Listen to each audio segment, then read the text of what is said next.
Hello, my name is Woody Harrelson, And I'm Zac Efron. and this is No Nerds Allowed. Please don't sue us, Woody Harrelson and Zac Efron. I like the way you say Zac Efron. How do you say it? Efron. Like the rest of Zac the world. Efron. They always say It's Zac an Efron. It's E. an E. No, I know yes, it's it's an an E, E. but it's pronounced Zac Efron, not Efron.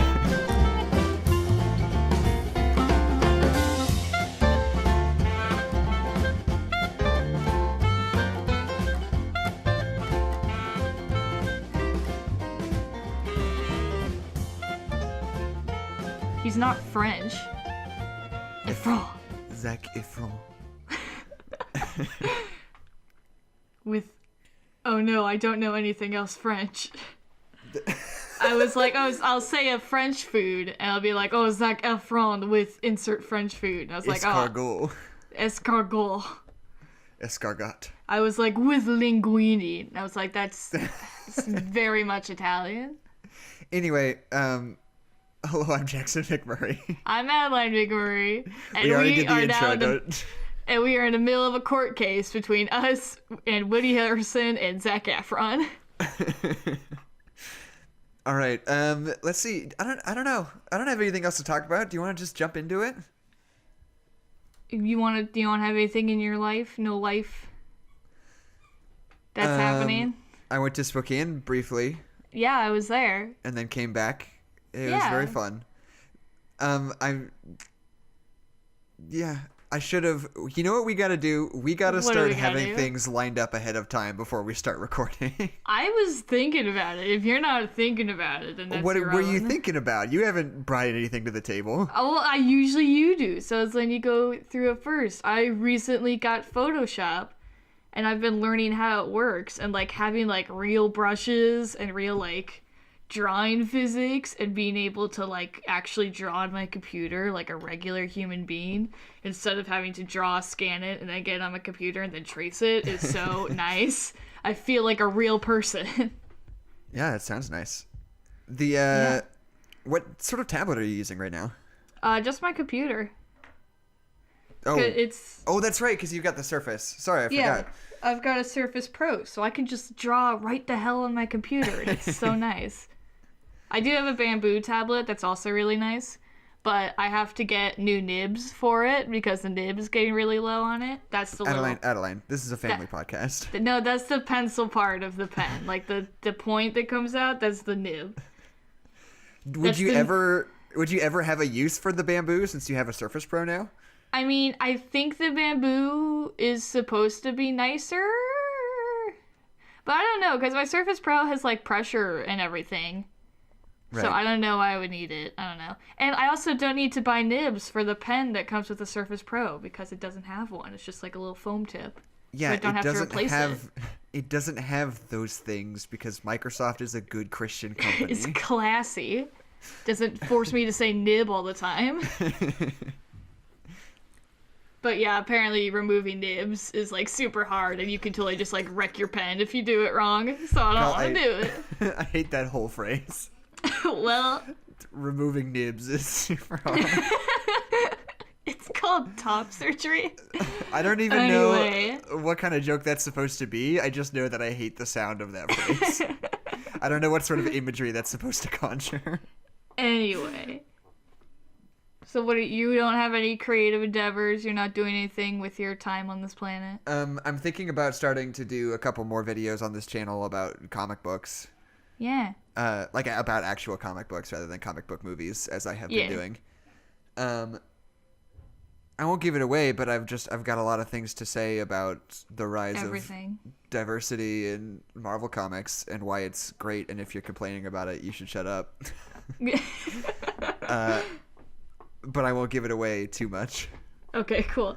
So yeah, I'm also working on a video to put on here that's going to be about BioShock, but it's going to take a very long time, so just know that someday, some way, Yeah, consider yourself teased. yeah, there will be a video about BioShock on here that I will have made and maybe drawn it. Who knows? I haven't made it yet. So yeah, I don't know. With my little thing, I think down the road, I'll probably want to make a few videos about like comic book things. Yeah. I don't know how I want to like market them. Like, I don't know if I want to put it under the Study in Marvel umbrella or just call it something else, because it's going to be basically the same thing, just about comic books. Yeah.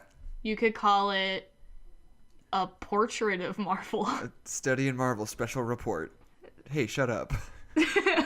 I'm right, you're wrong, shut up. Yeah. That's from the Try Guys Rank King videos. I think the hardest part about having a podcast is just like in my everyday language, I make so many references just as jokes, especially to you because we're the same person and have grown up together for like 18 years. So we know all the references that we all make. But when I'm on a podcast, it just sounds like I'm straight up stealing other people's jokes, and I'm not trying to. It's just how I talk. Oh, by the way, I brought up the idea of maybe we should have a reoccurring bit on this podcast where we spend a minute and just take the time to talk about a Vine that we like. Yeah. Do you want to start doing that now? Okay. Are you going to talk the one that you're talking to me about? Yeah, so I just want to feature a Vine today. The one where the guy is like, oh, fuck, I have a lisp. I can't just say Rice Krispies treats out loud. It's like, hey, do you want a blue bar? Blue bar? I just want to know, like, the whole process behind that joke. Like, somebody called a Rice Krispies treat a blue bar, and I feel like in his head, he was like, why the fuck would anybody call a Rice Krispies treats a blue bar? In my head, I would really like for this reoccurring bit that we are for sure going to do every time on this podcast from now on, to not have any audio from the Vine in it. No. It's just us recreating with our mouths the audio from a Vine and saying because that that's what I'm funny. Literally always doing every single day of every waking moment of my life. I'm just rehearsing and quoting Vines. Okay, do you have a Vine you want to feature? I think that's the true Gen Z experience, is just having every single Vine you've ever seen memorized. What's a good Vine? Well, now that you've put me on the spot, I'm going to forget all Vines. I mean, there's always the great one of where the girl sees the light on the ground and she goes, move out of the way! It's the Lord! The light, like, looks like a cross, kind of. Yeah. It's the Lord! You know what really got me really good the other day? What? The one where it's just the guy, like, sitting in his car, and he's just like, so none of you guys are gonna teach me how to whip? Whatever, that's fine. All y'all can suck a caterpillar dick. That's right. That's a good maybe one. my favorite Vine ever. That makes me laugh so hard. I mean, there's also the one of the guy raising awareness about Cement Day, which is really good. Oh, yeah. So anyway, semen... Oh. Okay, so we did 4 Vines in that segment. That's too many. We did We're a lot gonna of run Vines. out. Listen, I could just talk about Vines all day, so we can't keep doing this. Should we have a different podcast for Vine appreciation? Yeah, where we just quote Vines. We don't have anything open in front of us. We just sit there and think about which Vines we like. Which Vines made us laugh. Just whichever ones just happen on the top of our head. Do you want to talk about the movie? Yeah, sure. Hey, Adeline, you picked the movie. What movie did we watch? We watched Frozen because the trailer for Frozen 2 dropped. And we already talked about that. And it's bonkers bananas crazy.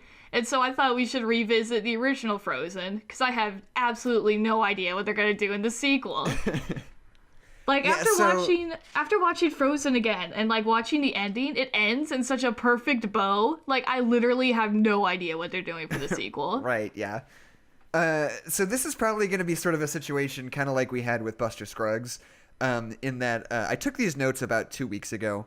Yeah, and I watched the movie 10 minutes ago. Exactly, yeah. So I'm, like, 75% sure I know what all these notes mean. But there are a few that I'm a little bit fuzzy on, so I might need your help to clear up some of the things I thought while watching the movie. Well, first up, I want to get 2 things out of the way real quick. I feel like Frozen is a victim of this new thing that's been happening lately, where if you hate something, it has to be toxic and problematic, and if you like something, it has to be revolutionary and groundbreaking and full of good things. And I just feel like Frozen was none of those. And everybody thought they were either one or the other. Like, it's not the worst movie on the planet, but it's also not a godsend. And I feel like it either got put on a pedestal or got dug in the ground. And I feel like it doesn't deserve either of those. Right. And well, I feel like that's almost sort of a symptom of the way that this movie sees itself. Also, like, very, very true. Yeah, like, this movie is not nearly as subversive as it thinks it is. Oh, it's very much, when we talked about Beauty and the Beast, it's very much that same kind of thing. I keep describing this movie as a gotcha movie because they're always trying to get ya on the stupidest stuff. You thought there was gonna be a real prince? Why don't you fuck yourself? You thought that Sven was gonna die? Are you a fucking idiot? I'm Frozen. This is how I talk to children. Yeah. And I think the second thing we have to get out of the way is that the Frozen that we got is not the Frozen that they spent so much work and effort into. Yeah, it's not I was going to bring that up too. I told Anna a little while ago that we were going to do this podcast, and the very first thing she said was just like, oh man, Frozen's such a nightmare. Yeah, no. So what had happened is that you see concept art for Frozen all over the place, and it's super cool and imaginative, and you have this evil ice queen that's like absolutely gorgeous, and you have Anna as this like sweet peasant girl, and you have this really cool story set up. And then they wrote Let It Go for the villain that was going to be Elsa to sing. And as soon as they wrote Let It Go, the executive like producers and people were like, man, we want that song to be our female empowerment song. Make Elsa not a villain. And everyone involved went, fuck? How do we do that? And so they made an entire movie with not as much time as they did for the original, which is why Anna and Elsa and her mom literally actually have the same exact face. It's because they didn't have time to make different character models. And you can totally see it in the background characters too. Like, all the trolls literally are the exact same model, and like they have like 2 variations, and that's just like multiplied by 1,000. Yeah. And the same thing with when at the coronation ball, like all of the background people, they made like 4 people and then just like colored them differently and repeated it. Like, it's super obvious when you look at the movie now. You're like, oh, I see what they were gonna do, and then they didn't, and then the animation budget ran out. No, yeah, evidently, I haven't gone back and watched it since Anna told me this. Apparently there's a moment in Let It Go where Anna's hair clips through her arm. Yeah. No, it's when she unfurls her hair from her braid and her hair grows by like in 2 feet in length, which is whatever. But then it also clips through her arm, and it's like, okay. But which is so weird because I was trying to watch the movie with none of the biases that I had, because when it came out I was 13, so I had a lot of really stupid opinions. Yeah. So I was trying to come at it fresh. And like the whole Let It Go sequence is still really pretty and still honestly gets me. Like, it's a great it really song. Is. But it's weird because the animation still holds up really well in a lot of parts and is gorgeous in a lot of parts. And then there's other parts where she's like running up the hill in the snow and she looks like her legs are broken, and then her hair clips through her arm. And it's just so weirdo bizarre because it's so good at other parts. It's so like, oh crap, we ran out of time at other parts. I mean, to me, it just feels like a top-of-the-line animated movie from like 5 years ago. Yeah. Like, I guess this movie probably came out almost 5 years ago now, but I mean like 5 years before the movie came out. 2013 or whatever it came out. I think it might have been 2012. And it's just really interesting to me that like the dreaded corporate mandate behind this movie was like to do something interesting and different that they weren't planning on, which is like so funny and bass-ackwards. Like, the plot of the original Frozen movie, from what I can tell, was super very cliche. Super cliche, super cut and dry movie. And like corporate Disney was like, hey guys, why don't you make it weird and crazy and do something totally wild with it? And they're like, we don't really want to, but sure. Which is like, I don't know, just totally the opposite of the narrative you usually hear. Well, you see, what had happened is that it's the difference between a really cliche thing done super well and then a new weird thing done poorly. Right. Because I was really enjoying this movie up until the last, like, 4 scenes. And then I was like, oh, I remember why I didn't like this movie. The whole only an act of true love thing comes in at like the 12th act and is stupid and doesn't do anything. Real dumb. I have a lot of opinions when we get to it, but just like buckle up because it's a real dumb. Oh, and by the way, you want to know something that I did for this movie that I think would be good for us to do in the future? What? Is before I started recording, I watched the cinema sins of this movie, and I crossed out some of my notes, which I think is just, I don't know, I feel like that's a healthy thing for me to do. I hadn't watched the CinemaSins for this movie in a really long time, but when they get up the mountain and Kristoff goes, all of Arendelle is frozen, literally the ding, roll the credits thing, like, came up in my mind, and I felt so dirty and terrible. I hated it. Okay, so the first thing that I have written down is just the phrase, "We're dudes and ice rules." I know. That whole scene is so pretty, and that song's dope. I love the rhythm of it.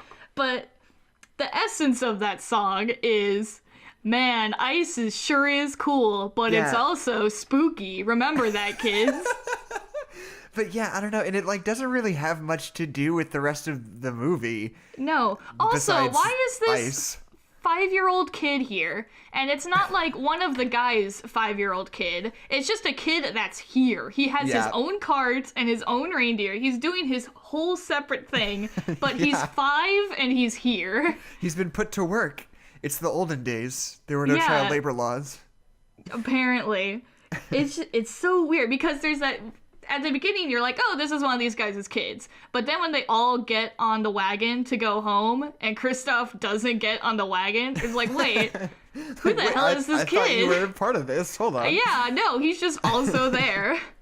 I also, as of this recording, it's like halfway through March, and there's still snow on the ground. I'm so tired of it. Yeah, this movie just makes me angry. It's pro-cold propaganda.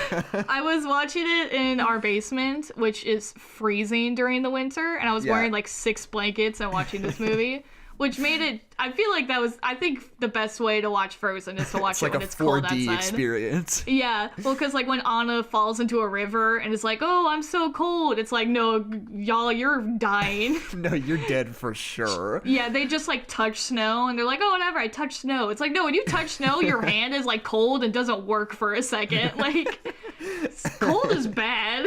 Yeah. The next thing I have written down here is that I love the parents' dialogue. I don't remember what it was, though. I mean, they just have... I don't think the mom literally has a line the whole movie. Okay. I don't know what you're talking about in that scene. Yeah, I don't know. I was blown away I don't know what I'm talking about either. I liked it a lot, apparently. Okay, great. 5-year-old Elsa and Anna are still really, really cute, though. They do such a good job with, like, animating them and writing their dialogue and stuff. Like, they come off as little kids, which is surprisingly really hard to pull off, especially in animation, when they're not voiced by a little kid. I think they were, actually. It was, like, one of the animator's daughters or something. Right. The next thing that I've written down is that Elsa ruined the economy of Rivendell. Or not Rivendell, Arendelle. Because they're like Rivendell of a whole different kingdom. No, that's the because crossover I want. Yeah, no, because they forget that she has powers, and the king's like, "Well, lock all the doors and never let anyone in ever again." And it's like, well, that ruined the economy. And, sorry, just a second. Just what I have written down in my notes here is she got hit in the head, so let's wipe her brain. Yeah, I know. It's like, Elsa and Anna just have shitty parents. Like, that's the whole moral of this story. Because you've known about these troll guys who do stuff with magic, but you haven't thought of, like, hey, my daughter has ice powers till she fucked up. And then when she does fuck up, they, like, fix it really easily. Yeah, it's like not But then you never talk to them ever again. It's like, you guys are just bad parents. You didn't think this through. It's like, I don't know. It's like if your kid, like, fell down and scraped his knee, and you were just like, he's never going outside ever again. Yeah. We're locking the doors forever. Well, and it's like your kid has, like, a life-threatening illness, and you just, like, never take them to a doctor. I just realized that anti-vaxxers are a thing. Never mind. That wasn't supposed to be a political statement. Okay.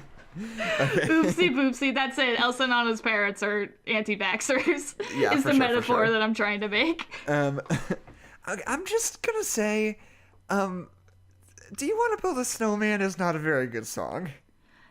It's not a good song, but that whole montage that they do is super effective and a super well constructed montage. Right. And that's true. Do You Want to Build a Snowman is not a good song, though. It's like, I don't know why, like, it just seems to me, like, when this movie came out, Let It Go was huge, but, like, secondary to that, everybody was singing Do You Want to Build a Snowman all the time. Yeah. And, like, there are, like, 3 way better songs in this movie. Oh, and yeah. Do You Want to Build a Snowman is just so, like, grating to listen to. It's so annoying. And they never bring it up again either. Like, there's a lot of really cool reprises in this movie. Right. And they just, like, don't touch Do You Want to Build a Snowman because it's not the best song. Like, it makes sense when it's like a 5-year-old singing it, but then she grows up and she's like 12 and she's like still singing it, and you're like, okay, pick a different song, child. That said, at the end of the montage, just, I don't know, there's a lot of like little tiny character interactions that I really like in this movie. That moment where she like gets up next to her on the stage and they push her up on stage, and then when she gets up there she kind of like scooches away from Elsa a little bit. Oh yeah. I thought it was like super like fun, and I mean not fun, it's sad, but like super a creative way to show that, and it was like a really realistic portrayal of like just people who aren't super comfortable with each other. Yeah. I have like 5 things to talk about before we get to that. Sure. This is gonna be Beauty and the Beast all over again because I got opinions. I hate how this movie that's very dependent on the politics of a kingdom, like, totally ignores the politics of the kingdom, because you have the king and queen, and the king and queen die, and then like 10 years later, Elsa is crowned the queen. So who the heck has been running the kingdom for the past 8 years? Yeah. But then Hans's whole thing is that he takes over the kingdom, but it's like, well, who's been running it this whole time? Right, like, yeah. Wouldn't it have been better to do that before there was already a queen? Yeah, why didn't he just come earlier and be like, hey, you have a bunch of, I guess, governors in charge or something? The movie doesn't tell you. Be like, hey, I'm a prince and I'm going to be in charge. And they would be like, well, I guess we'll do it because this is Frozen and we didn't work out the politics. I like to think that when the parents died, all their like confidants and stuff like made a decree that was just like, we're going through some stuff right now. Just do you for a little while. Yeah, just be cool for like a second. Just be cool for like 8 years, and then like. And then we'll have a queen, and then we'll go back and fix all the stuff that you did bad in those 8 years. But for those 8 years, just like be cool. Right. And then also, there's this really cool scene during For the First Time in Forever, which is actually a really good song, but. Yeah, there's a scene where Elsa is singing and she's practicing doing the coronation stuff, and she's in front of this picture of her father. And even in Do You Want to Build a Snowman, there's all these scenes of her and her father interacting. And that's such a cool relationship, and I wish they would have developed it more past like the first 5 scenes. Like, I don't know, like, tell me that the father felt trapped also in being the king. Like, set up more dynamics between Elsa and the king. Right. Because they set them up, but then they don't do anything with them, and then the whole movie just kind of forgets about it. Yeah, no, I mean, the parents are just kind of a prop. Yeah. They just exist to die and make somebody sad. Well, the mom is absolutely just there to be fridged. Like, she doesn't have a line and then she dies, whatever. But they actually do stuff with the king, which makes it so weird that they don't do anything with it later. It's like, you already put in the effort to give the king a dialogue and make him an actual character. Why don't you do anything with it, kind of? Okay. One sec. I have another Do you have thing anything before Love is an Open Door? Yes. Okay. So I love For the First Time in Forever. And, like, trying to go into this movie kind of blind again, I realized that I think Anna is probably one of my favorite Disney princesses. Like, something about the way she talks and interacts with the world around her, like, I just, like, totally love her. She's an awesome character. And I feel like she's a pretty modern princess. Yeah, totally.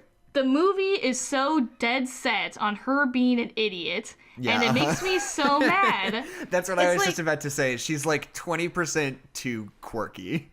Well, it's like she's super cool, and I love her quirkiness, and I think she's a really cool and relatable character. And then she like falls off a building or decides to marry a man she just met, and it's all just to make a meta joke. Right, and I'm like, stop it. Stop ruining Anna's character just so you can make a point. Like, she's a cool character. No, she's clumsy and dumb, just like we assume you are. Yeah. And she likes to eat chocolate. Don't you like to eat chocolate? Chocolate! So I'm trying to think. There was one other really good one of her doing something that's so, like, I'm not like other girls, but now I can't remember what it was now. I was thinking about that, too. I had that thought during watching the movie, and I didn't write it down. So, I don't know. I guess anyway. The moral is that there is something like that in the movie. Neither of us remember what it is. But it was let's there. But also during, for first time in forever, the cloth physics on her skirt kept doing weird stuff that was weird and wrong. But the scene where she's like jumping around in the painting room and like lining herself up with like the classic paintings on the wall is such a cool scene and such a creative idea. Like, I just love that. And that's a part of her like relatableness. It's like she's been isolated her life, and this is how she has fun. And I thought that was really cool to show. Yeah, for sure.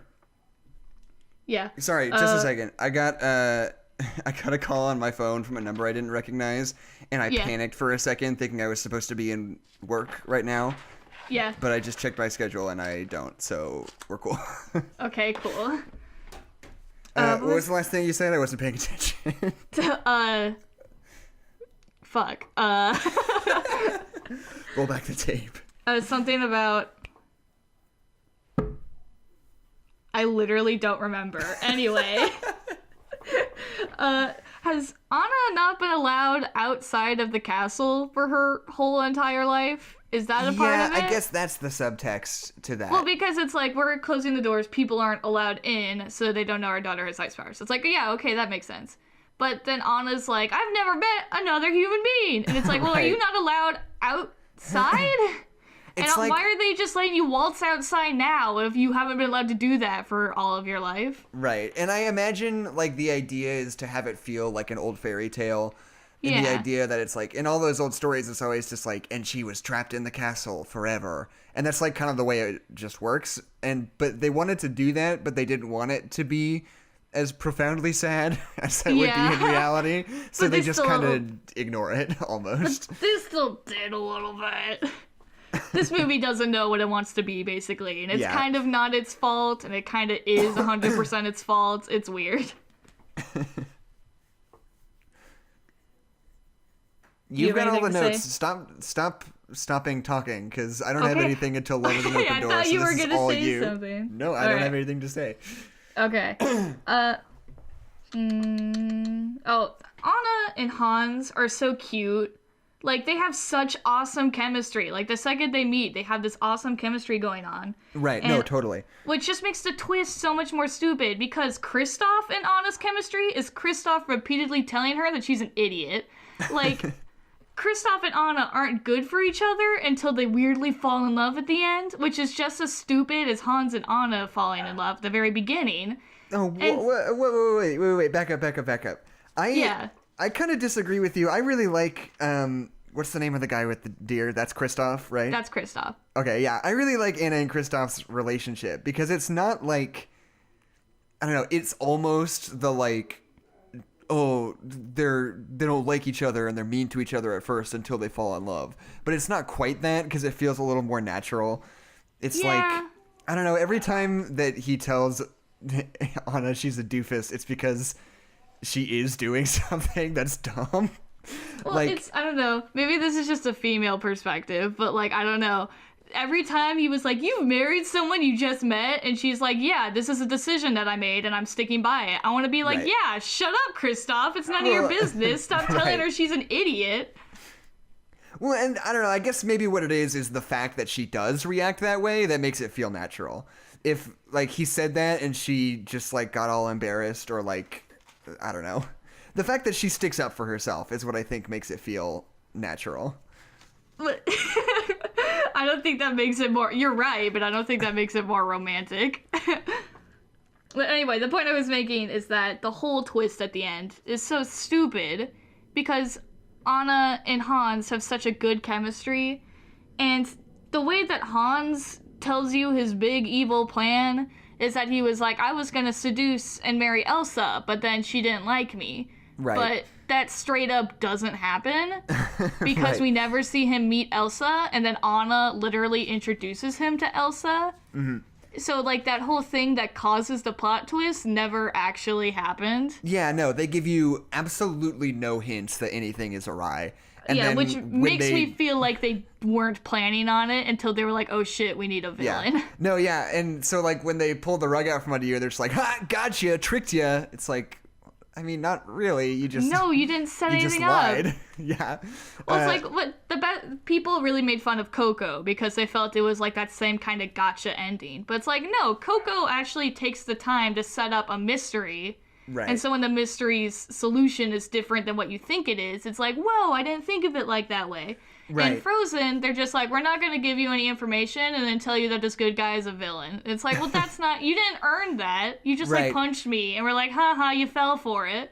No, the, just sucker punching somebody and being like, got Yeah. tricked you. It's a prank, bro. But no, and yeah, I do feel like Disney, not necessarily Pixar, like the Disney animation studios specifically, have Yeah. gotten pretty reliant on the twist villain the last few movies. Absolutely. And I feel like we're ready to move on from that. But okay, I have like a little manifesto about what's his name. What's the twist bad guy's name? Hans. In the sense that I wish that he hadn't been a villain all along. I wish that instead, like when he could be this like great guy, but Yeah. then when she comes back and she's like, Elsa's dying and I'm dying too, and if you don't save us, there will be nothing left. And maybe in spite of the fact that he was in love with her, he could be seduced by the potential of this power and make a decision in that moment to do something evil, rather than have Yeah. it be an evil plot from the beginning, apparently. Well, there's just like 12 million things they could have done other than that stupid plot twist. Yeah. Like, have Anna run to him and be like, you're my true love, we have to have true love's kiss because this is what I think love is because I've never experienced it in my life. Right. And have it not work because she's conflicted because she likes Kristoff, or maybe she doesn't actually love him, or like any reason the kiss could not work. But that would be an interesting plot point. And Hans, I don't know. The way that they handled Hans was just so poorly done. Yeah. And the fact that this movie, people always say they did that twist because they needed a villain. But, like, this movie already had Wesselton. We already had a villain that was trying to kill Elsa and take over the kingdom. Right. So why did we even need to set up another villain besides for just that dumb gotcha moment that nobody wanted and nobody needed? And it's interesting that you bring up Coco as well, because I feel like Coco does still have a twist villain technically. Yeah. But the difference is that the twist of it comes like way earlier in the movie. Oh, yeah. And I feel like that's what really sets it apart. Because when you have a twist in like literally the last 15 minutes, it's just like, you know, it's more like Gotti and then you beat him Yeah. and then that's it. Well, and Ernesto de la Cruz was also the villain before the twist. Right, It wasn't exactly. twist, he's the villain, it's he's the villain, and the twist was that Hector is your grandpa. Like, it was like two separate things. Exactly, It wasn't yeah. twist, he's the villain, gotcha. And the same thing with Wreck-It Ralph as well. It's not that, like, the twist with King Candy isn't necessarily that he's the villain. Like, we know he's the bad guy already. Yeah. It's Like that from- he's not who we thought he was. Exactly, yeah. Yeah, the Frozen twist just doesn't work. It's bad. They fucked up and they know it. Oh, what's the next thing that I've written down? I really like that when Elsa runs away, everyone's Yeah. really confused except for Anna for some reason. For some reason, Anna's just like, it's okay, she's fine. Yeah. Like, how do you know that? You don't remember anything. Like, you know You know exactly less as than much anybody. as... Yeah, you know exactly as much as everybody else who's freaking out. Yeah. That shot of Elsa running across the lake is still super rad. Yeah, no, I have that written down too. It's an incredible shot. Yeah, the only thing stupid about that scene is that they could have just followed her across the lake. And Yeah. they don't, for Well, some and reason. So I have These are almost CinemaSins things, but I don't count them as CinemaSins things because they literally took me out of the moment while I was watching it. Yeah. The first is when Elsa runs away, she just like runs to her ice zone in like a scene. And then the whole rest of the movie, Anna and what's her name are following her. It's like a multi-day journey. No, I literally wrote down how the fuck did Elsa get there so fast? Because she's just like there. She doesn't have teleportation magic. Teleportation, I guess. And the other thing is, isn't Elsa A, tremendously powerful, and B, literally the queen of this nation? Like, why? Well, yeah, Wesselton is like immediately like, oh, go kill her, guards. And I'm like, the whole time, I'm like, you don't have any power here. What are you doing? They're ignoring the politics again. It's like, if the Queen of England was like, surprise, I've had magic powers this entire time, literally nothing would change. She would still be the Queen of England. It would just be more powerful. Yeah, you literally can't charge the Queen of England with a crime in like 50 countries. Why is Elsa any different? Well, and yeah, it's just like, I don't know, presumably she's in charge of everything. I guess the subtext is that she's worried that they won't accept her and they'll like revolt. But hey, here's the thing. She's got tremendous ice powers still. Like, I don't think anybody can stop her. Yeah. Well, her whole thing is that she doesn't want to hurt people. Right. So I guess her running away in the moment is like, I don't want to hurt anybody, so I got to get away right now. Right. But it's just the movie ignoring the politics again. Because, well, even at that scene where Hans bumps into Anna, and she's like, oh man, if you bumped into my sister, that would have been bad, but it's just me. It's like, you're still the princess of this country. You have political powers. Right. Yeah, I was gonna say Anna is presumably still in charge, but she opts to just run out by herself rather than literally like, get when Elsa leaves, Anna like takes control. But when she does that, the first thing that she does is put Hans in charge. What she does with her abilities as queen, since Elsa's gone, is putting somebody else in charge. Right. And then Hans, like, actually runs the country. So yeah, presumably, I think Hans should be in charge. For like the week and a half he's gone, he like does a good job running the country. Yeah, he like gives everybody free soup and free clothes because it's winter outside, and the real villain, Wesselton, is like, you're getting rid of all the trade goods. It's like Hans is the hero of the story. Like, yeah, let's take a look at the actions in the brief time on the throne. Yeah. Between Elsa and Hans. Elsa just, like, deserts the kingdom and freezes everything and ruins the whole world. And then Hans swoops in and is just like, okay, let's fix this. Yeah, Hans is like, holy fuck, okay. You know what? Maybe that would be a better ending, too. Maybe all the people are just like, no, we like Hans way better, and we're gonna, like, acknowledge his authority. You could still live here or whatever, but we want Hans to be in charge. Yeah.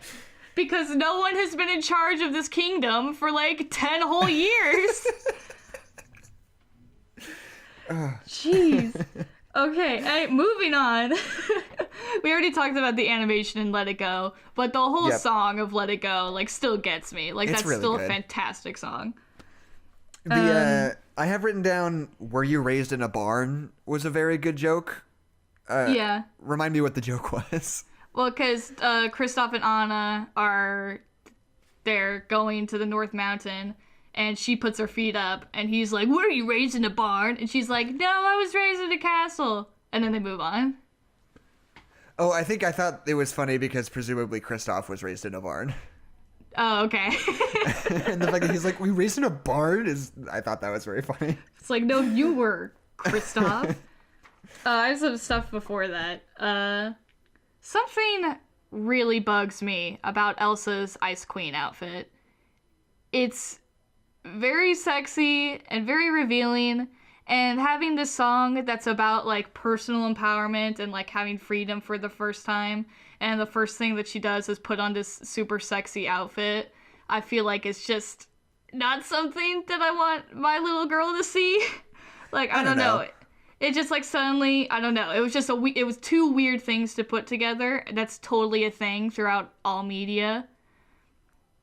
like what bugs me the most is in BioShock Infinite, the exact same thing happens, where Elizabeth has this moment of like, oh, I'm in charge of my own life, and so she immediately cuts her hair and puts on this super sexy outfit. Like, I don't know. I don't like putting your physical appearance as a part of you, like, being yourself and being free for the first time. I don't know. Like, I get it. I get having control over what you look like. It's the fact that whenever that happens, they immediately get super sexy is what rubs me the wrong way. Right. You know? I feel like in this, it's a slightly more complicated thing because the character literally has complete control over themselves. Like, yeah, but they're not real. Right. Yeah, that's true. You could have decided to make her do something different. I guess what I'm saying is, like, the political message, I think you have the right to criticize, but I also think, like, as a character moment, it makes sense and holds up, I guess, is what I'm trying to say. I'm not critiquing Elsa. I'm critiquing Disney and the people who made the movie. Right. I think literally my least favorite thing on the internet is where someone criticizes how a female character is designed. And everyone in a 5-mile radius is like, well, she wore it. It's like, no, she didn't. She's fake. A dude drew her in that outfit. Like, it's like when Jessica Rabbit is like, I'm not bad. I'm just drawn that way. It's like, yeah, you were drawn that way by some gross perverted man. Someone throw me a soapbox. I'm going to launch it at John Lasseter's head. I don't think John Lasseter was involved in this. No, he was the producer. His name was in the credits, yeah. And then the next thing I have written down is just rest in peace, Anna, when she runs into the river. She's just you're dead. She's super dead. Yeah. Like, her whole dress freezes in, like, a matter of, like, 2 seconds. It's like, hey, Anna, you dead. And that's totally a CinemaSins thing. I know. They literally said that in the CinemaSins video I watched. Well, but it's and I crossed it out in my notes because they said it. But it's still, like... I think it's the fact that there's still snow outside for us that we're just, like, super close to it right now. Yeah, maybe. We're like, nah, Anna, you'd be dead. I have to walk through, like, 8 feet of snow to get to my bus stop every day. Anna, you're dead. And I don't know. It's, like, their whole... this is not about the snow. This is about something that happens within that scene. The whole bit where they keep saying over and over again that whole, you just got engaged to a guy you just met? Is, like, so up its own ass with how, like, subversive it is. Like, you thought you've been told that that's what happens in princess movies, but guess what? These characters are self-aware, and they know that's not how people really act in the real world. Gotcha, Gotti. The stupidest part about that whole argument is that literally in no Disney princess movie has anyone ever been married in one day. Is like, that true? they always show you them getting married, but it's implied that time has passed. Like in Cinderella, she gets married, but it's implied that time has passed. Right. It's not literally the same day. And they always point to Snow White too, and there's literally not a wedding scene in Snow White. Like, the prince rescues Snow White and they ride off into the sunset, but it's not implied that they get married. It's just implied that they're in love with each other. So it's such a stupid criticism that literally comes from nowhere. It's a criticism that Disney made up in order to make their own meta joke.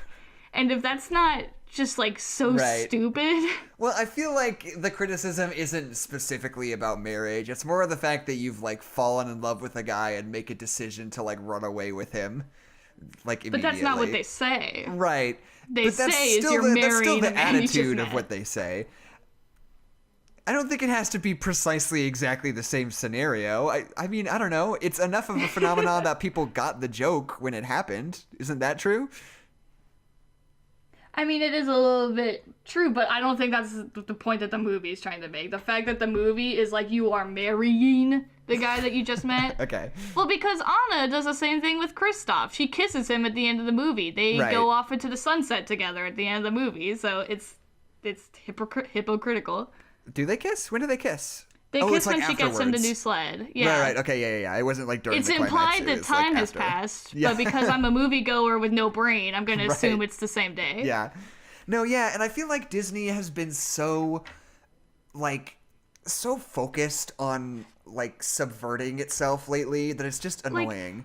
Well, they're trying to make fun of themselves instead of actually fixing the problems that they have. Right. Well, it's like in this movie, they're like, you married a guy you just met? And in Moana, they're just like, you talk to birds and you sing a song, so you're a princess. And I'm trying to think what else. I'm Dwayne The Rock Johnson. Yeah. And all of Beauty and the Beast, and the whole bit in Wreck-It Ralph 2 where they're like, oh, feminism. Is a princess. She is a princess. Yeah, it's like Disney just can't get out of its own ass about how woke and self-aware it is now, and it's so dumb. Yeah. Because they're not doing anything. They're just, I don't know. I guess it just feels good that that's what people have been saying, and now Disney feels like they're saying it too, and people are like, haha, yeah. But I don't think it should have gone on for this long. You don't get to say that, Disney. Yeah. Yeah. What was I gonna say? Why are wolves always the villain and everything? Like, I get in like guys. Well, like, I get it in like ancient fairy tales, because if you're some nomad living by yourself in the middle of the forest, I'm pretty sure that wolves are the villain of your life. Right. But like in modern times, why are wolves still the villain? We're trying to save wolves from extinction. Why are we still vilifying them?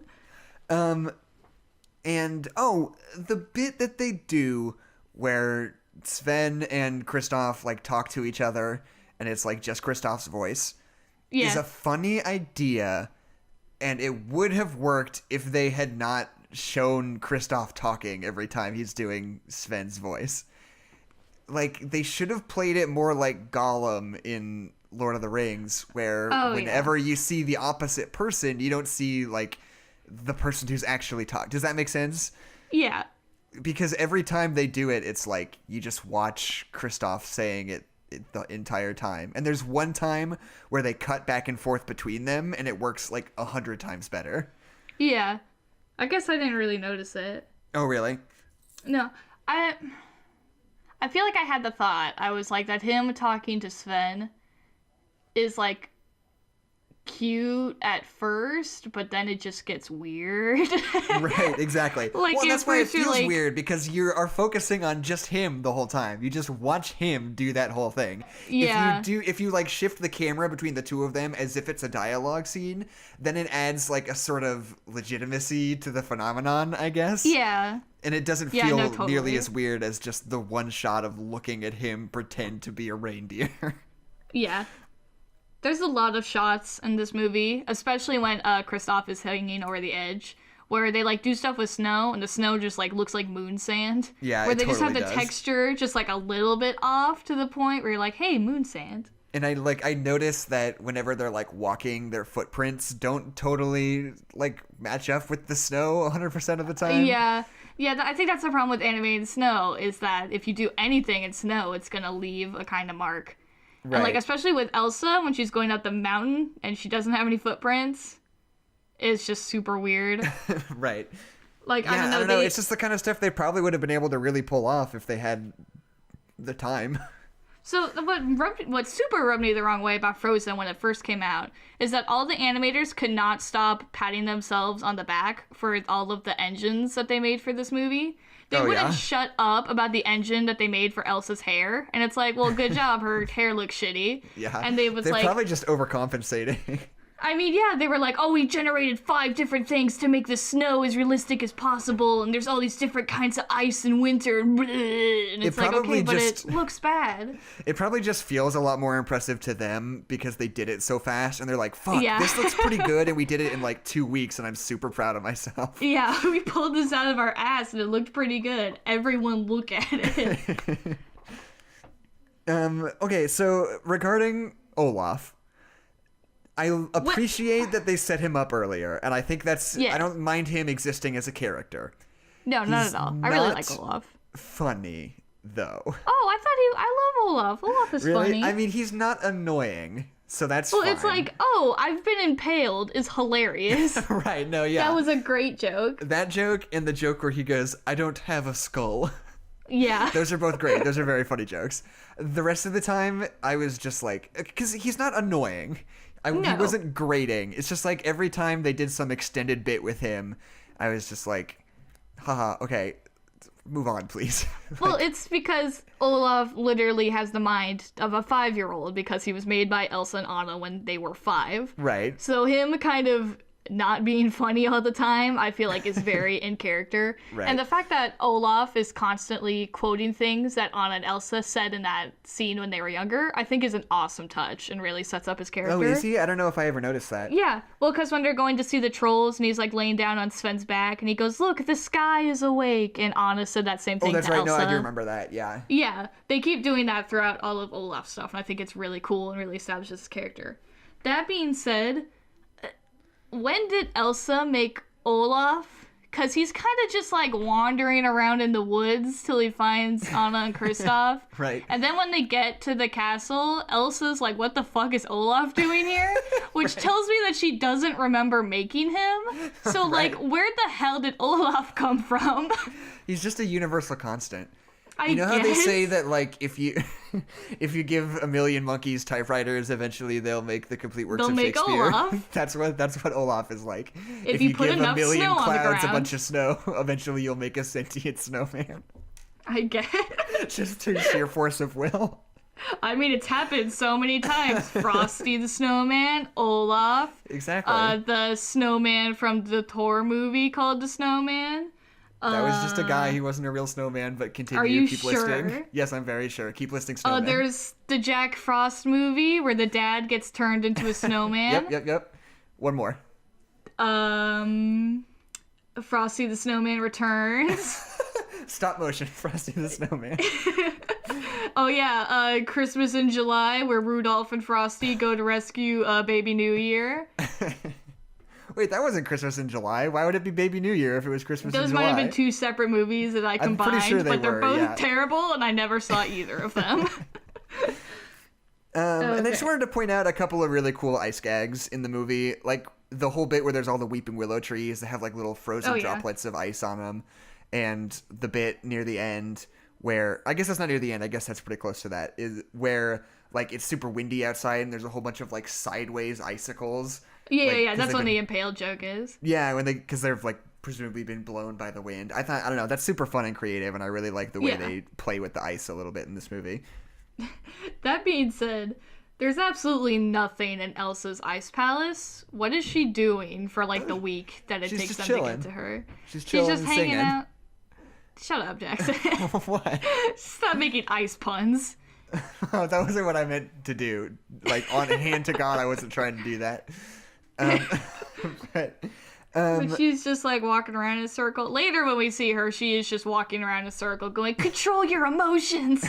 So she might have just been doing that for like 2 days. right.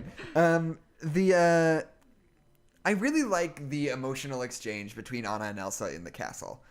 Oh, Because, absolutely. Like, it would have been so easy for her to get up there and for Elsa to just be mad or, like I don't know, just something dumb.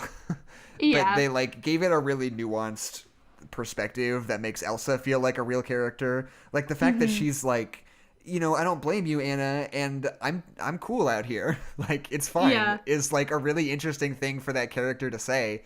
And it's... I don't know, it felt like it just feels a little bit more out of the box than a lot of other things they could have written for that exchange. Yeah. They do, in that scene, I love that scene. You have such a great relationship between Elsa and Anna and their conflicting emotions. But they do this thing that I hate in movies where they do a flashback to a thing that happened in the movie. Yeah. True. Because she's like, Anna's like, "We could be friends and fix everything." And Elsa's like, "Yeah, haha, sure." And then she has this flashback moment of her hitting her as a kid. And it's like, yeah, we were there. We've been watching the Right. movie. We know what the whole thing is. I still think it's so dumb that, like, she just got hit in the head and fell down. Yeah. Like, And I know but we're way then- past that. That's still just very funny to me. Well, but the troll guy doesn't even fix it.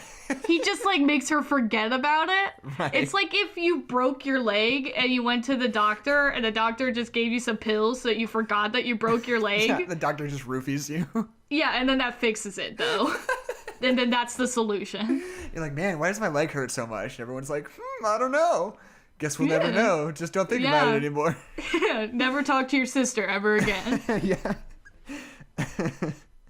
Okay. The reprise to The First Time in Forever is so good. The animation in that scene is is that what super you're gonna good. say about it? Oh, do you not like that? That's No, like my favorite song in the whole movie. Really? I just think it's Yeah. really awkward the way they go back and forth. I think Like, that's what I love about it. really? I don't know. I just don't think it meshes. And then there's that line where she's like, Arendelle's in deep, deep, deep, deep, deep, super deep, deep snow. And you're like, okay, well, come but on, she guys. doesn't want to bring it up, and Anna's a dope. It's in character. Yeah, okay. I don't know. I thought it was awkward the way they tried to play it off like a duet, and I think it would have worked better if they had just, like, played it a little straighter, I guess. I mean, yeah. I really like that song, though. So shut up. All right, fine. I love that scene where they escape from Marshmallow, and then, first of all, Kristoff falls in the snow and doesn't leave any traces of him falling in the snow, right, that we can have that joke about Olaf not feeling his legs. But whatever. But then he's like, I'm gonna take you to my love expert friends because I've seen them heal people before. And it's like, Kristoff, you dumb sack of shit. You've seen them do this before. And in that scene, I think the king mentions like 12 times that he's the king of Arendelle. Right. And the little girl that they save has red pigtails. Right. Like, Kristoff, how can you not know that this is the exact same person from before? Well, and it's just like the whole beat where they walk up and they're all rocks, and Kristoff is like, hey guys, how's it going? What's up with you guys? And they're like, oh no, he's crazy. Doesn't work because we've seen the fucking trolls before. Yeah. We know what the trolls are and how they do. Like, who is this for? Like, yeah, I don't know. I feel it's for all the 5-year-olds who have already forgotten the beginning of the movie. Yeah, maybe. And like, that being said, I feel like that whole song where the trolls are pushing Anna and Kristoff together should be a joke about the movie pushing Anna and Kristoff together, but I know it's not.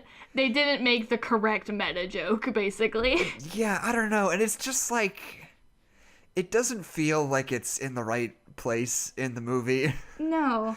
Like, I think that song has a right to exist. I think it's funny.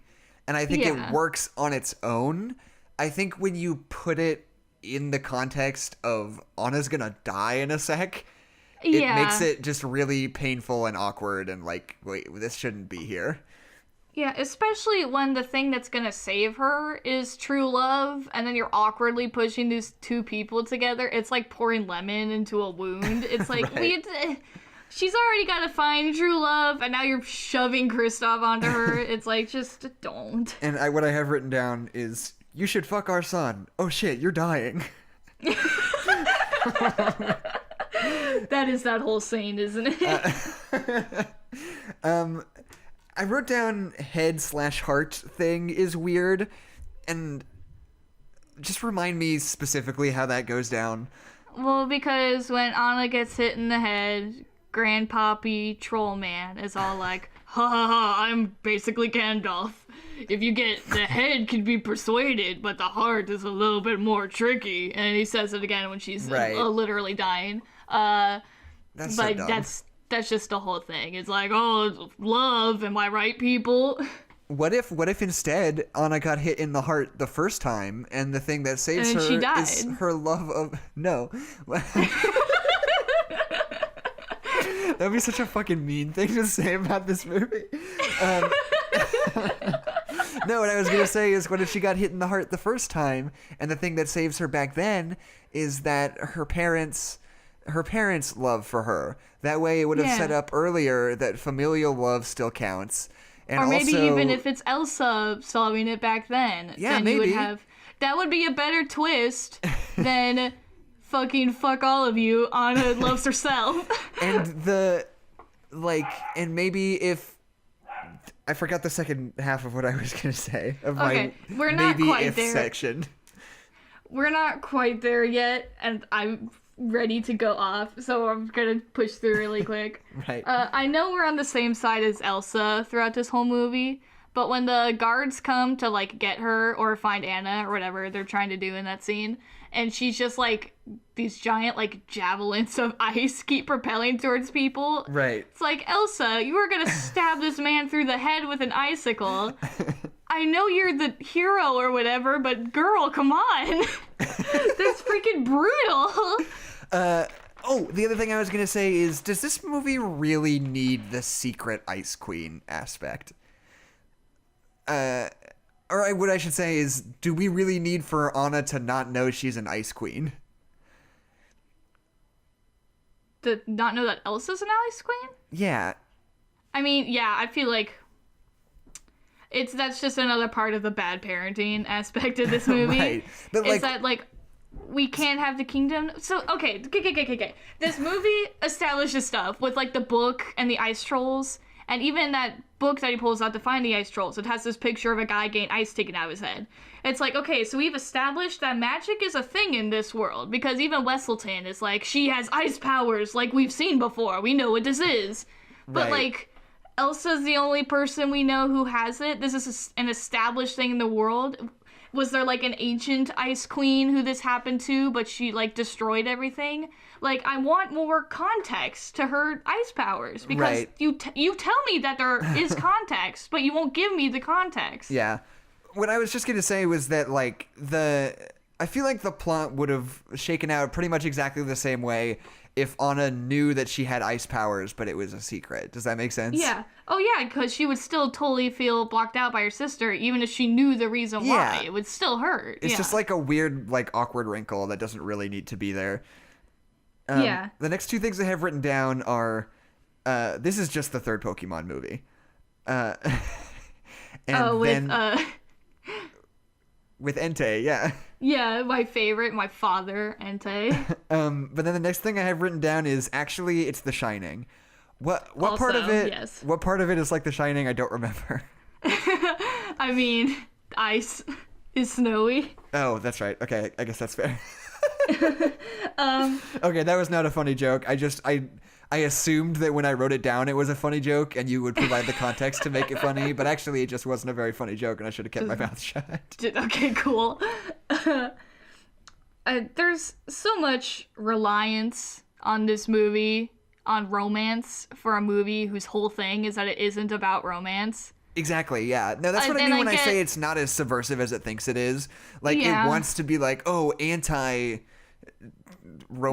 patriarchy, blah, blah, blah. But it is just as much a part of it. Yeah. Yeah. It's so stupid. Watching this movie as a clean slate. No, really though. It's like watching this movie as a clean slate. It's that I was really enjoying the movie and enjoying the characters and like really liking the movie until you got to the part where Anna gets her heart frozen. And then it just gets so stupid. It's like all the stuff with Hans, all the stuff with An Act of True Love, all the stuff that they set up for other stupid gotcha moments. Like, it's just so dumb. Yeah. And it's I don't know. I had this written down super earlier, but I thought I should bring it up really quick. Is that this movie has a beautiful, like, design aspect to it. Like, this movie's really, really pretty, even when the animation kind of falls short. Like, the design and, like, the aesthetic of it is really, really pretty.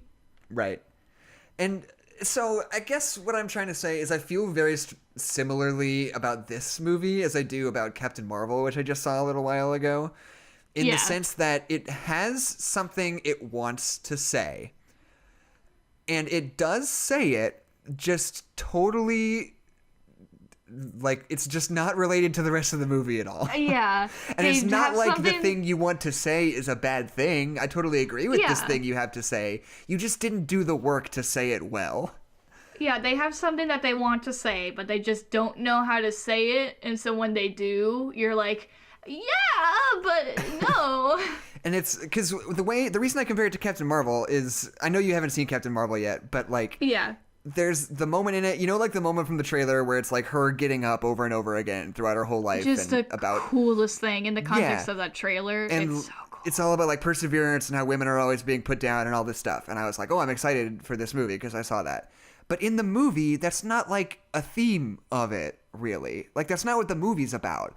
And there's this awkward moment in one of the fight scenes where she like gets punched and has to stand back up. And she thinks about all the times that she had to stand back up over her life.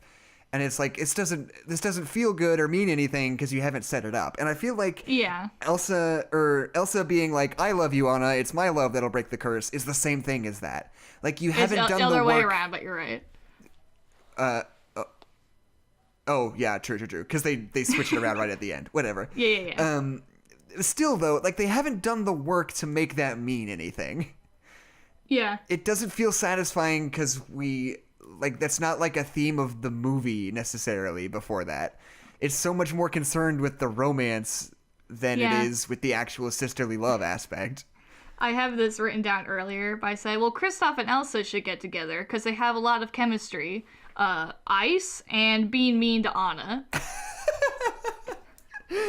So, because, okay, Elsa and Anna love each other, and that's why Elsa is mean to Anna, is because she's trying to protect her from herself.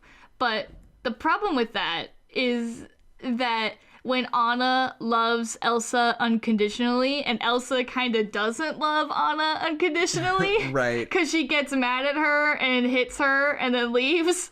So at the end, when it's like, oh, Anna sacrificed herself for Elsa, it's like, cute, but unless Elsa changes her whole shit at the end of this movie, which she does, but if she didn't, it'd be like, okay, this is just an abusive relationship.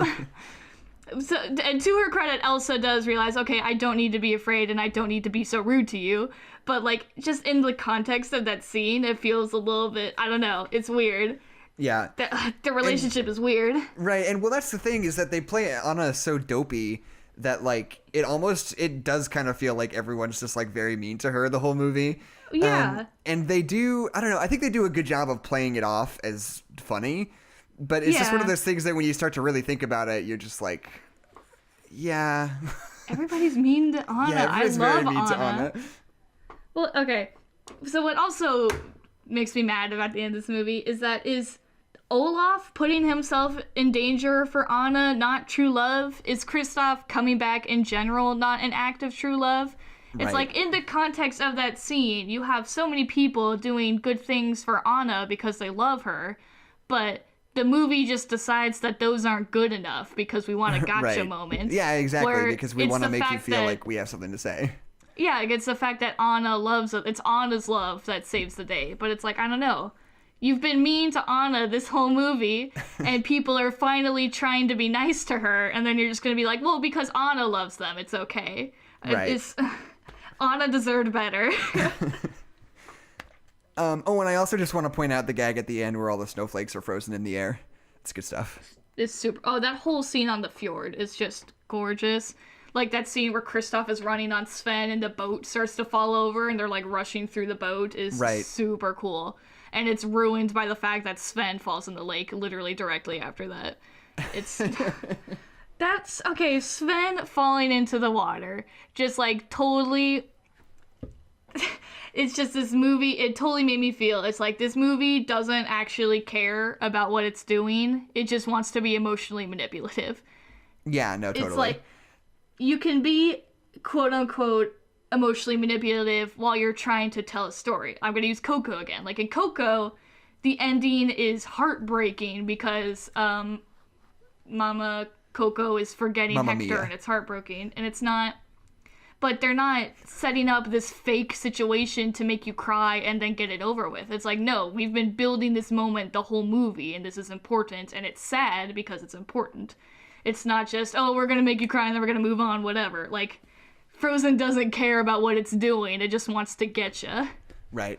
And I think you nailed it. Like, sorry, remind me what happens with Sven. Do they, like, try to make you think that he fell in the water and drowned, but then he's fine? No, so they come right out of the boat, and then they're running across the lake, and part of the ice breaks, and, like, Kristoff jumps off of Sven, and Sven falls in the water. And there's just literally, like, half a millisecond where Kristoff is like, no, Sven, as he falls in the water. And then there's a shot of the water for literally 2 seconds, and then Sven gets out, and Kristoff's like, hey, all right, cool, see you later, bud. It's so stupid. I don't remember that at all. So it's because it's stupid. What? So Kristoff, like, jumps off of Sven's back to safety like Mario and Yoshi? Yeah. Okay. Well, it's not exactly. I think Sven maybe tosses Kristoff. Anyway, Kristoff falls off of Sven, and Sven falls in the water. But still, it's just, like, the epitome of, like, manipulating your audience to get a Right. reaction. It's like, this doesn't mean anything. You didn't set this up. This is just a thing that's happening for no reason. I mean, you could do that with anybody at any time. It doesn't matter. Yeah. Oh, like, no, Kristoff fell in the water, but he's fine. Moving on. Exactly. Mm-hmm. Oh, no. The snow. Kristoff, he sunk. Where'd he go? Oh, found he. Where'd go? Yeah.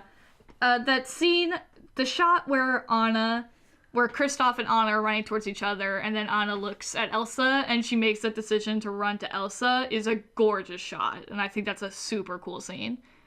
I don't really remember that either, to be honest. Okay, I think you just forgot the ending of this movie. Did I, like, not finish the movie? Why don't I remember that? Anyway, that's super cool. I'm picturing in my head, it's like one of those scenes where two people are, like, running through a field of flowers towards each other, except instead Anna, like, looks to her side and sees Elsa and runs to her instead. Is that what it's like? No, that's what the scene is. It's really good, though. That was my point, is that it's a cool scene. Hold on, I'm booting up iTunes right now. I'm going to watch it right now. Okay, can you do that later? No, we have to know. We have to give it a fair shake. Okay, never mind. It's not loading the way I want it to. I don't have any more notes. This is gonna take so long. Okay, don't worry. Another shot that I think is beautiful. This whole ending scene, even though it's stupid and built on nothing, is really, really pretty. Like, the shot of Elsa crying on frozen Anna is, like, really, really powerful and really pretty. It's like, it looks like a statue. It's really, really cool. I think my least favorite part of this ending, it's like, okay, it's Anna's love that saved Elsa. And it's like, okay, that's fine. But then Elsa's like, you sacrificed yourself to save me? And Olaf's like, oh, an act of true love? It's like, just in case you didn't get it, we're going to spell it out for you because you're an idiot. Right, yeah. It's like, okay, no, I have cool. written down in my notes, of course, love. Like, yeah, literally, I think 3 different people in a span of like 10 seconds are like, an act of true love. And it's like, okay, guys. This is already stupid. You don't have to explain it to me. And then there's a scene where Elsa melts everything because she learned the meaning of true love, but they're in the middle of the fjord. Right. Well, and yeah, so that's the thing, is like her figuring out how to control her powers and thaw everything out is nothing. It's absolutely nothing. Yeah, no. It's just like, oh, you saved me, I'll fix it. There's nothing to it. There's absolutely nothing to it. There's no reason for her to have done that, and it makes me so upset. Yeah. It's like, oh, she could have figured that out before. It's so stupid. I get... Well, because during Let It Go, Elsa is happy in who she is and confident. Right. I feel like that's when she should learn how to control her powers and she figures out how to melt stuff. Like, I don't know. Right, yeah. What's the difference between her being happy and confident earlier and her being happy and confident now? This movie is like the opposite of self-love. It's like someone else has to love you. It doesn't have to be a guy, but someone else has to love you. Right. What I have written down is, thank God there's a boat under us. Because there wasn't before. No, yeah, I don't know. And they just try to play it off like, oh, I have the power of true love. Like it's fucking Harry Potter. And she's like, now that I know... You think this is fucking Harry Potter, Frozen? Harry Potter's been stupid for years. You don't get to pull this now. Oh my god. I don't know why. For some reason, that like just irritates me so badly.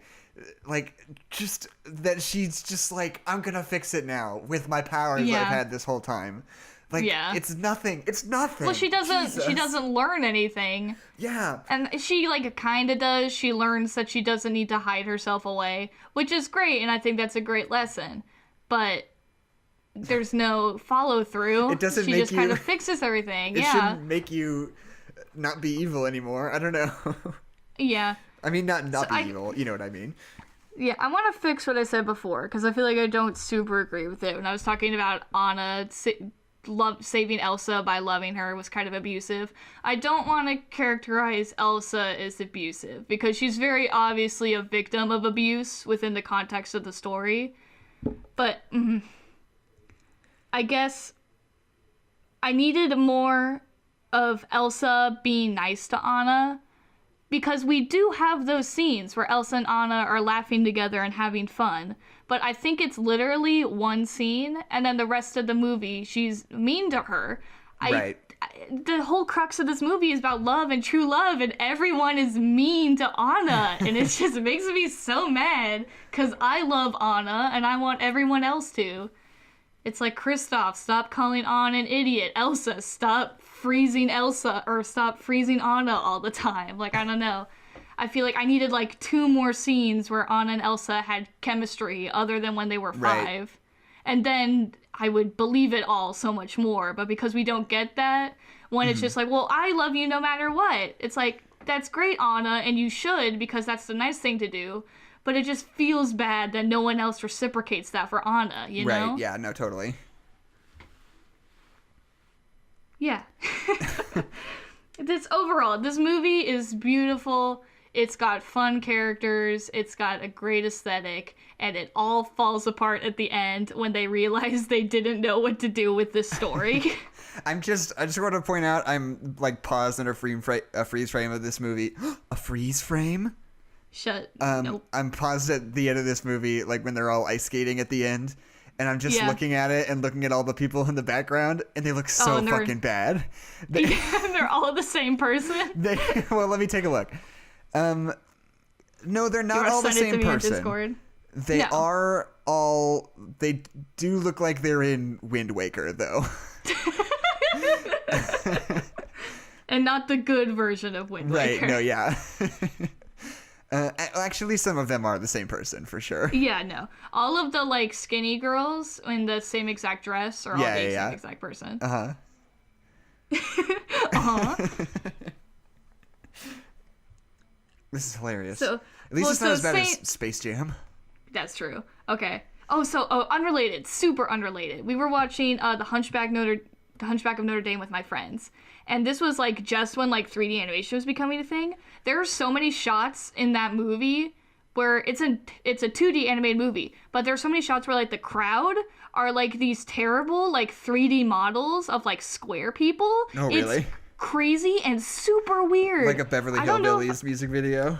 Yeah, literally, it's so freaking weird. It's like they didn't want to draw all the people in the background, so they just made these, like, really shitty, like, 2-dimensional, like, 3D crowds, and it's so weird. I'm gonna Google it and see if I can find it and show it to you on the Discord. This won't be good for our listeners, but if you watch The Hunchback of Notre Dame, it's buck wild.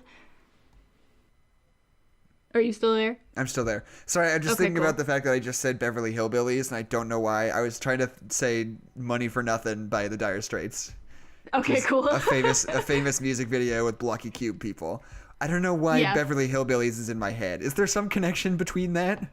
I don't know. Okay, so I'm sending you this picture, and all the people in this crowd, they look terrible, but they look like terrible 2D drawings. Just know that these are 3D animated figures. They're, like, jumping up and down and waving their arms. Okay. They're freaking terrifying. Hold on 1 second. You'll remember to do editing here. So, yeah, look at all of these people and know that they are terrifying 3D animated people.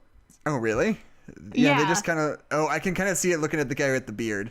Yeah. And they, like, jump up and down and wave their arms, and it's super weird. And it's not distracting really until you look at it, and then it ruins the entire movie. Which is crazy, because The Hunchback of Notre Dame has some of the most, like, beautiful animation in it, especially with Quasimodo, and the crowds are just hideous and kind of terrifying. It's not Space Jam. It could have been Space Jam. Just remember, Frozen isn't Space Jam. So yeah, after shitting on Frozen for an hour, I'm happy to say that I am very excited about Frozen 2. Yeah. Because I know that they'll be able to put all their effort into one idea and one concept instead of the train wreck. Like a script that they wrote and then produced. Yeah, and not the train wreck that we had to go through with Frozen, the first one. And the fact that they're, like, going in, like, an action movie angle, like, I'm super excited about it. Now that I'm not 13 and don't hate everything, like, I'm super excited about it. See, so we have to do Frozen 2 on this podcast because we've talked about it way too much to not to. And I want to do Ralph Breaks the Internet on the podcast as well. once we can't do more Disney movies. Well, but I like them. Yeah, we've done way too many. We gotta take a break for a second. Okay, that's fine. I get it. We've done a disproportionate amount of Disney Studios Jackson, animated movies. We should do the first Harry Potter movie because you hate it so much. Oh, fuck, that movie's so boring. I don't know. I guess it would be fine because I have a lot of things to say about Harry Potter in general. I could fill the time with that, I guess. Yeah, you could have opinions for once. What's that supposed to mean? Jackson, in this recording, you went, stop talking, don't stop talking, because I don't have anything written down. I just said, between you clearly have things written down, like, before the time when I have things written down again. The next thing I had written down was further in the movie, and I knew you had many things. I didn't want you to just, like, sit there waiting for me to say something, because I knew that you had more stuff. I was being courteous. So you can go. You can suck a Calipilla dick. Call back. Full circle. Do you want to talk about your secondary thing, or do you have something else to say about Frozen? No. Which to know. I was trying to make that into a joke, but it wasn't a good one. Sure, I'll just talk about my secondary thing. I want to talk about. Do it. The most recent, not the most recent. I guess it is the most recent. Donny Cates. Jackson, you're really fucking this up. Sorry, you know what? Clean slate. Jackson, delete this whole podcast. just start here. We're starting over, and we'll move on. For a second, I thought you were calling me Jackson, No. And I was like, "Wow, what kind of brain fart?" No, I was making a message to myself in the future while I'm editing. Yeah, no, I got it. I figured it out. I want to talk today about the Thanos Wins storyline in Marvel Comics that came out. I guess it started about 8 months ago and wrapped up about 5 months ago. This is a story written by Donny Cates, who is my favorite Marvel writer at the moment. He sort of got his start at Marvel when he started writing Doctor Strange a little while ago. That's where he introduced the storyline of Loki, like, taking over and becoming the Sorcerer Supreme. Oh, yeah. Doctor Strange is just like, what the fuck? How did you do that? And Loki's like, I don't know, figure it out. And he's like, fuck. I guess I will. And that was Write very a comic good. book about it. And that was sort of his big break. And as of right this instant, he's writing Guardians of the Galaxy and Venom, which are both incredible. His Thanos story that I'm going to talk about has sort of spun into his Guardians of the Galaxy. It's kind of a continuation of the same ideas. I mean, yeah, that makes sense. Right. But the story is about Thanos in the modern day being pulled forward into the very end of the universe, where Thanos has fully and utterly succeeded, and he is the last person alive in the entire universe. And Thanos, the old Thanos from the future, basically says, like, there are, like, 3 guys that I need to kill still that are hugely powerful celestial beings, and I need some more force, and I don't trust anybody because my goal is to have everybody be dead, so I'm just going to call myself from the past to, like, get some extra juice. Wait, why does Thanos want everybody dead? Just because he's Thanos? Yeah, just because he's Thanos. I mean, Cool. they play it like he's still courting death in this particular story. Okay. The stupid thing that I thought we were done with. Right. No, it's... Hey. It's good in the context of this comic. But one of the coolest things about it is the introduction of this character, which is the Cosmic Ghost Rider. Yeah. Have you heard about it already? Well, I just like Ghost Rider. Okay, yeah. So here's the story. In the future, Frank Castle is the Punisher, and he's doing his thing. Thanos comes to Earth and wipes out the entire world. While Frank Castle is dying, he makes a deal with the devil to become the new Ghost Rider so that he can destroy Thanos, because he hates him so much, because he's got that sense of righteous fury the Punisher does. Or whatever. He becomes the Or Ghost whatever Rider. the Punisher's doing. Yeah. He becomes the Ghost Rider of this barren and desolate Earth. Then, like 100 years later, when Galactus comes to eat the planet, he strikes a deal with Galactus and becomes the Herald of Galactus also. God. So, there's this, it's just this wild alternate version of the Punisher where he just rides around on a space motorcycle with a flaming head, and it's the coolest shit in the world. And like, they do all this really interesting stuff with like, it's very like big and heavy and dramatic, but they play Frank Castle as being like unhinged and crazy, and he brings his own sort of sense of humor to it, like in opposition to the like super heavy, super sad tone of the story that works really well. And it's a wild story. And then it spun off into a Cosmic Ghost Rider series of its own that he wrote for a little bit, just a little 5-issue series that was really fun as well, where after the events of Thanos Wins, he goes back in time and tries to kill Thanos as a baby, but then decides he doesn't want to do that. So it's Why just are a people story always about... going back in time to trying to kill babies? Because no one wants to kill a baby. They're always Right. like, I'm going to go back in time and kill Hitler as a baby. It's like, no, you're not, because you can't bring yourself to murder a baby. Like, No, give yeah. the dad a condom or shoot the dad. Like, do anything other than kill the baby, because you're not going to do it. But that's the thing about this, is that it's like crazy flaming skull Punisher carrying around baby Thanos, trying to raise him as his own to make him a good person. Hell yes. And it's so good. It's like, it's one of those comic books that when it came out immediately became super popular, and it was like too late and I couldn't get my hands on it. Yeah. But you can read it online if you have a Marvel Unlimited subscription, or if you want to buy the like paperback collection. And it's wildly good. It's incredible. Yeah, I mean, I guess that's sort of what I have to say. If you really have to, there's a super sketchy website that exists online. There's always a super sketchy website. But for comic books, there's like a big one. It's called like Read Comics Online or something. And it's got like a huge database of comics and like a really easy to use UI, actually. It's like a surprisingly well put together website, except for the fact that there's porn advertisements like all over it. Because I've stopped trying to do anything on sketchy websites because that's how we got so much malware on the downstairs Right. computer. No, yeah, it's because I totally. just like don't know how to navigate it. No, yeah, I mean, as far of all the websites providing pseudo-legal services on the internet have gone, this one's like definitely the nicest one. But anyway, yeah. It's just a really incredible story, and I'd recommend it to anyone who really liked Infinity War, or anybody who just really likes good comic books about Thanos just destroying everything in the universe and succeeding at it. What does Thanos look like as a baby? Is it weird? Hilarious. Here, let Okay, me- great. just a That's what second. I wanted. Cosmic Ghost Rider baby Thanos.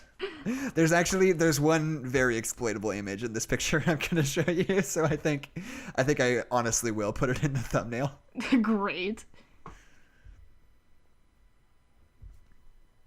Just that one in the bottom right there. Yeah, no, I see. Why is he like that? And why is he literally chained to Ghost Rider? Because he doesn't trust him. He's Thanos. Yucky. Tell me more about murder. Exactly. It's so good. And that's what's so cool about it, is that it sort of is like this way. It's this Thanos series, and then sort of the continuation of the story, it stops being Thanos and it starts being Cosmic Ghost Rider as a series.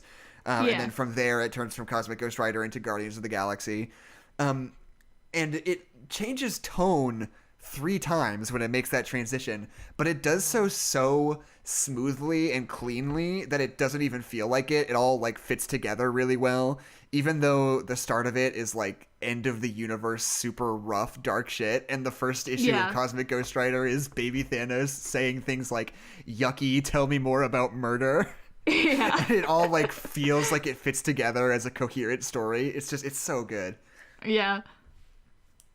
What about you, Adeline? What do you have to talk about today? I already know, but tell the audience. Yeah, so, hello audience. So recently, me and my friends were playing video games, and my friend Mason had never played Bloodborne before. So he started a new game of Bloodborne, and I didn't tell him jack shit about Bloodborne, and he was getting very mad at it. So today I'm going to talk about Bloodborne. So Bloodborne, for people who don't know, is a video game made by the same people who made Dark Souls. And if you don't know what Dark Souls is, it's this video game that's just like famous for being incredibly hard, which I think is a little bit earned and a little bit not earned, but I'll get into that in a second. So Bloodborne is the same kind of gameplay as Dark Souls, where you go around and you fight monsters or ghoulies or whatever, and when you kill them, you get blood echoes, and the more blood echoes you get, the more you can level up, and the more you get stronger, and the more you can progress through the game, etc., etc.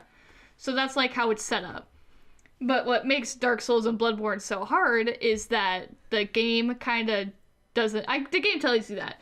The games are so hard because leveling up is based on fighting enemies and getting stronger.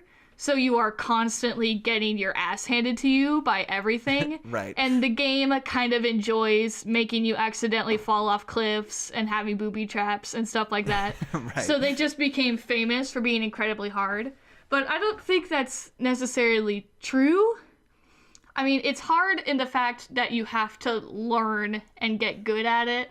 Right. But, like, the game is always fair. You just have to approach it in a smart way. Yeah. It's like, yeah, you might get your ass handed to you by a monster, but the next time that you meet that monster, you're going to know how to fight it because it handed your ass to you.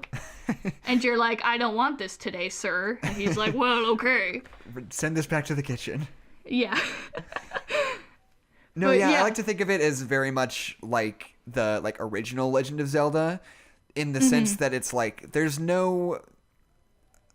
I mean, it's weird because there is an EXP system, but it doesn't really matter that much because the difficulty increases like literally just because of the combat itself. Like you have to be good at it and have skill to do it. The difficulty increase doesn't come from all the numbers being higher and you have to grind more. The difficulty comes from your own personal skill and your ability to become better at the game. Kind of like it was in the original Legend of Zelda, in the sense that like there's no EXP system in that game and you get things that help you, but as far as like being able to proceed, you've just gotta be good at it. Yeah, you just gotta do it. You gotta go fight that ghost man who's got a big scythe. But yeah, so Bloodborne is that type of game, and it's a beautiful game. It's like this Victorian Gothic kind of aesthetic, like think like Plague Doctor kind of stuff, where you're in this universe. I guess I should also preface that the plots of these games are always super complicated and super did I already say convoluted? No. They're super complicated and convoluted. I thought I said convoluted twice. Anyway. They're super convoluted and convoluted. And they're just convoluted. And, like, if there was... I don't know. They're just convoluted. If there was one word that I would use, it would be... complicated. This isn't funny. Anyway. But Anna is super into, like, the story and the lore of Bloodborne. Yeah. And every time I say something about it, she's like, don't you love this character? Or like when this happens? And I'm like, I don't have any fucking clue what you're talking about. So yeah, these games do have these really cool and like detailed stories that are going on in the game. And they don't really matter, which is kind of nice. Right. But what sucks about it is that the story does dictate the endings that you get. And I always fuck it up. Because I'm always trying to be nice to NPCs. That's just who I am as a quote-unquote gamer. But half of the NPCs are, like, super evil, and I don't know that. So it's basically like me walking around and being, like, best friends with Voldemort, but I don't know that he's Wizard Hitler, is basically what's happening. But yeah, so in Dark Souls, I'm accidentally right now apparently playing one of the hardest endings that you can get. And it's also one of the worst endings that you can get. Right. And I literally did it on accident because I didn't want to be rude to anybody. But in Bloodborne, Bloodborne has an amazing aesthetic. All the characters are super cool and have fun designs. It's the whole story is very like creepy, gothic. It's all about like the sin, like original sin, like being born and like Right. all the like stuff around that, especially in like the Victorian age and all the stuff around that. It's a really cool aesthetic and story. And at the same time talking about like gods and elder gods. It's very Cthulhu if Cthulhu wasn't super racist. I don't think Cthulhu itself is super racist, is it? I don't know Is there the stuff in being that of story? Cthulhu. Well, H.P. Lovecraft is super racist. I mean, yeah, for sure. But are the Cthulhu stories especially bad? I don't know. I think the Cthulhu stories are the ones that are like okay, and then people Right. like look into more into H.P. Lovecraft and are like, oh, he's hella racist. Yeah, he's like and maybe the named his world's most cat the racist man. N-word. Yeah.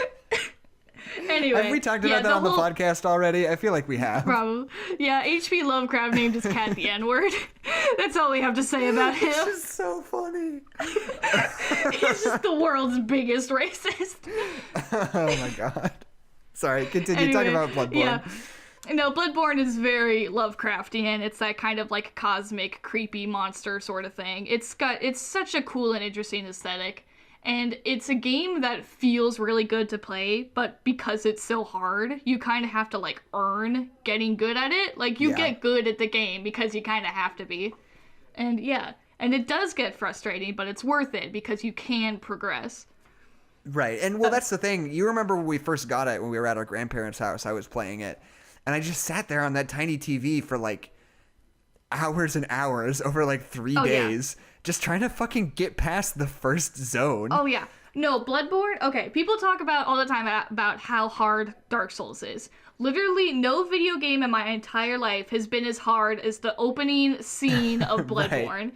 Because the way that the game is set up, I guess it's only super hard if you go in blind, but the way that the game is set up is that you get blood echoes and you use those blood echoes to get stronger and level up, and that helps you get through an area, and then you get to a harder area.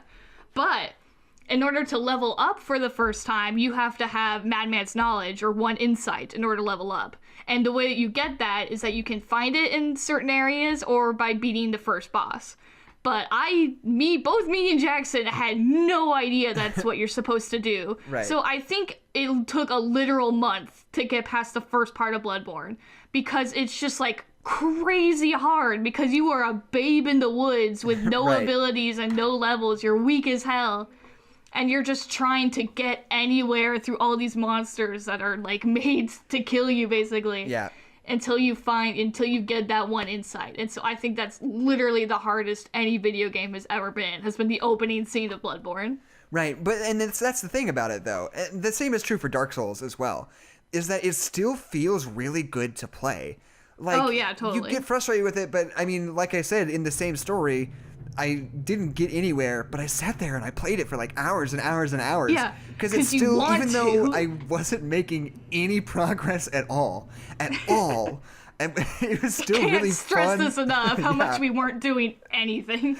It was still like really fun to play, and like you got really good at fighting like a certain monster in a certain way, and like everything about it just feels so great, and it doesn't get frustrating because when you do something, it feels like you've earned it, you know? Yeah. So yeah, I would after complaining about how impossibly hard it is, I would love to recommend Bloodborne to anybody who wants a cool, beautiful video game that's really... I can't think of words today, and it's driving me crazy.